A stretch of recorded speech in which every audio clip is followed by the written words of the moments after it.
What advice would you give a 20-year-old or your 20-year-old self? My 20-year-old self? Yeah. Embrace loneliness. This is something I've been saying a lot online lately, and I want to make sure that I nail it home right now. Embrace fucking loneliness. This is a statement that I need everybody to understand. If you're listening to this fucking video, listen to this audio, wherever the case may be, a lot of individuals are surrounded by losers that are dragging them down because they don't understand how to be alone. And it's usually because they are terrified of themselves. They don't like the thoughts in their head. They don't understand how to be with themselves. They don't understand how to be with their own company. So they surround themselves with people that are toxic for their situation. So even though you know you really don't want to go to the fucking bar, you go to the bar anyways because you don't want to be alone at home. Because you don't want to be perceived a certain way by individuals that you don't even fucking like going to the bar with. What the fuck are we doing? Mm-hmm. It just becomes this weird hamster wheel of bullshit. Like, you don't want to go, you don't really want to hang out with the people, but you don't want to be looked at like a bitch.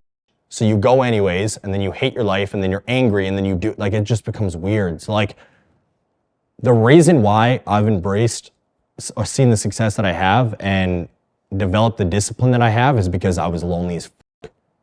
In that time frame of me being an iron worker, and again, I wish I knew dates. Like, I've been trying to go back and like cross-reference, but I deleted so much at the beginning of my fitness journey because I was so fucking disgusted of myself that I like wiped it, and now I'm like an idiot. Like, I wish I had it. But like looking back at that, it was just a weird like breakdown. If I would have just embraced that loneliness even more, I would have seen success even faster because that loneliness turned me into this person.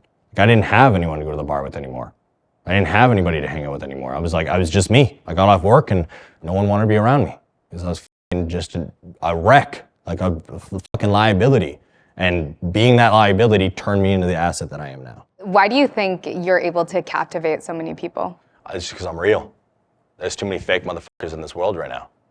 Like, when it comes down to it, I feel like a lot of people are just afraid to offend, and I'm just not. Because I'm not ever attacking you personally. Like, I'll never sit down with you personally and just blatantly attack what the fuck you're doing. I might tell you something as like a friend, as even an acquaintance, like, you need to change this if you want to level up your life.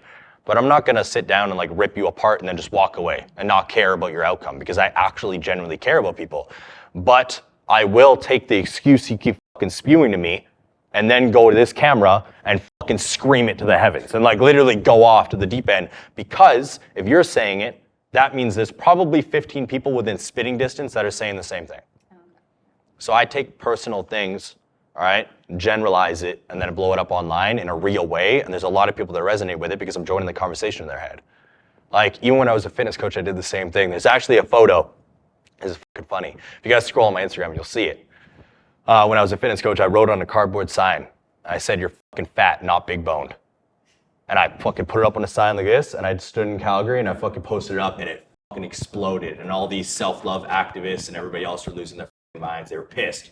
But the reason why I did it is because at the time, I was a fitness coach for women. I had a lot of women coming to me. And I don't know if you got told this when you were younger, but this was a massive trend with women in my program. They all got told by their mothers, "Babe, it's all good. You don't need to lose weight. You're just big boned." No, that was never my thing. Like, I had to weigh 120 pounds all the time. So like, I legit, it was insane. I like heard it from so many fucking women that I just snapped. I was like, fuck it. I'm just gonna say it. I don't even care. My caption was just "sorry, not sorry." I didn't even want to explain myself, and it blew up. Like, I got a lot of clients from that shit because I was so real. And obviously caught a lot of hate, but I realized very earlier that I'm like, I can't please everyone. You're not gonna like the way I break something down. You might not like the way I break something down, but at the end of the day, I don't give a fuck, because there's gonna be somebody on the camera that's gonna hear what I'm saying, it's gonna resonate, and it's gonna change their life. And even though the million's cool, and I'm very happy for it, we were having a conversation earlier, I'm more focused on the one. Because I know if I put out a video that joins the conversation in your head and challenges one of your self-limiting beliefs and stops you from putting a gun in your mouth, which I've actually gotten DMs from, that's my win. That's what the fuck I'm put on this earth to do, to impact lives. And yeah, it might go turbo viral, but at the end of the day, like, the numbers are cool, and I obviously want that, but I'm more focused on that one. And that's why I'm always in my comment section myself, like going through like, what's going on, what are people saying, like, is there positive feedback, did this impact people in a deeper way? I think it's just because I'm real. I just want to say things how they're said. That's why I also swear a lot. I don't like beating around the bush.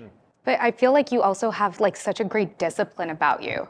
Like even when you were getting clean and you met Brian, you had a very concrete schedule, and even moving forward from there, you were very, very disciplined. I try to be. Yeah. I think it just stemmed from my upbringing and everything else. Me and my family dealt with a lot of anger, is usually how I explain it. There was a lot of abuse. There was a lot of anger in my household. There was a lot of crazy shit that happened. But at the end of the day, there was the underlining message of like, if you say you're going to do something, fucking do it. And when somebody else says jump, if they're in an authoritative position, you fucking jump. And I've always been like that. Like, I'm a very firm believer in I am a leader. But at the same time, if I sit down and you know more than me, I'm going to shut the fuck up and listen. And that's why I've been able to like project my life forward, because B was the start of it. He knew more than me. He was able to help me. So I just literally was like, why would I argue? Just do everything he says and don't waver. Because if I waver, the only person I can blame is myself. Like, I can't get mad at a random stranger for how they treated me when at the end of the day, I treated myself worst first. Like, I can't get angry if someone calls me a loser addict if I'm the one doing the fucking pills and acting like a loser. And that's just been my mindset since I was like a kid across the board. I also grew up in a pretty savage household. And like, it's me, 2 younger brothers, older brother, older sister, and then my parents. What's the worst advice you've ever seen or heard been dispensed in the world? Seen or heard being dispensed in the world. That you need to go to school in order to be successful.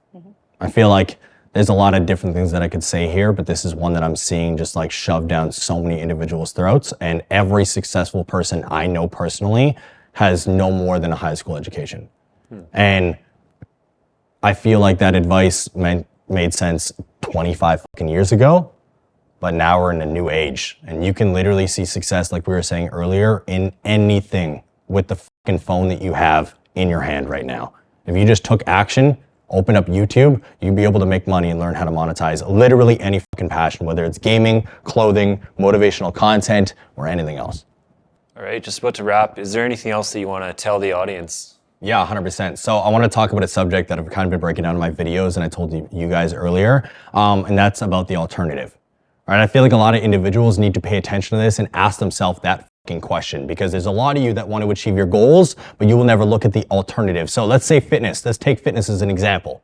All right, you want to achieve your goals, you want to lose weight, you want to invest in a coach, but your first fucking question is, what is this going to cost me? What is it going to cost you if you fucking don't? You want to lose 50 fucking pounds, and they say it's going to cost you $100, and you're like, I don't really know. But what is that $100 going to cost you if you don't fucking spend it? It's going to cost you all these health problems. It's going to cost you a shorter fucking life because you didn't take care of yourself. It's going to cost you having to be taken care of by your children. A lot of you guys don't look at the alternative of your fucking choices. All right, you'll always take the easy route out, and that is why your fucking life sucks and you haven't been able to achieve your goddamn goals.